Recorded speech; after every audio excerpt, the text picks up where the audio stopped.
Hello বন্ধুরা, কেমন আছেন? আশা করি সবাই ভালো আছেন। বন্ধুরা, দুজনেই ঘুরিয়ে দিল খেলা। ভোটের পরই কেষ্ট গড়ে যা হলো, মাথায় হাত এবার বিজেপির। 24-এর লোকসভা ভোটে পশ্চিমবঙ্গে জোর ধাক্কা খেয়েছে বিজেপি।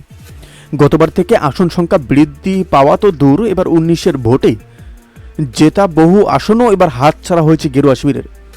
তৃণমূলী ঝড়ে রীতিমতো বেসামার হয়ে গেছে পদ্ম। এবার ফল ঘোষণার সেই ধাক্কা কাটতে না কাটতেই বীরভূমের সিউড়িতে জোর ঝটকা খেল বিজেপি। অনুব্রত মণ্ডল না থাকলেও এবার বীরভূমে বিশেষ সুবিধা করতে পারেনি পদ্ম শিবির। আবারও এই কেন্দ্র থেকে জিতে সাংসদ যাচ্ছেন শতাব্দী রায়।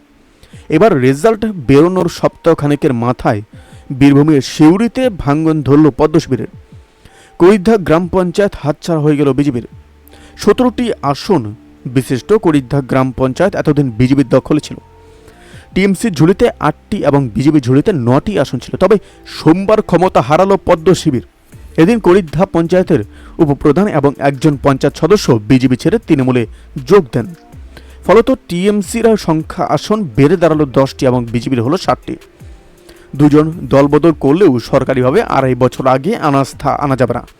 এদিন বিজেপি ত্যাগী ওই দুজনের হাতে দলীয় পতাকা তুলে সিউড়ির তৃণমূল বিধায়ক বিকাশ রায়চৌধুরী। এরপর তিনি বলেন, শীঘ্রই বিডিওর কাছে করিদ্ধা পঞ্চায়েত বোর্ড গঠনের জন্য আবেদন জানাবে জোড়াফুল শিবির।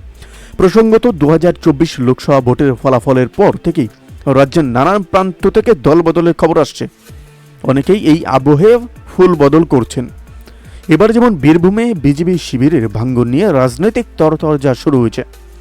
লোকসভা ভোটে ধাক্কা কাটার আগেই 2 সদস্য দলত্যাগ করায় করিদ্ধা পঞ্চায়েতেও হাতছাড়া হয়ে গেল গেরুয়া শিবিরের।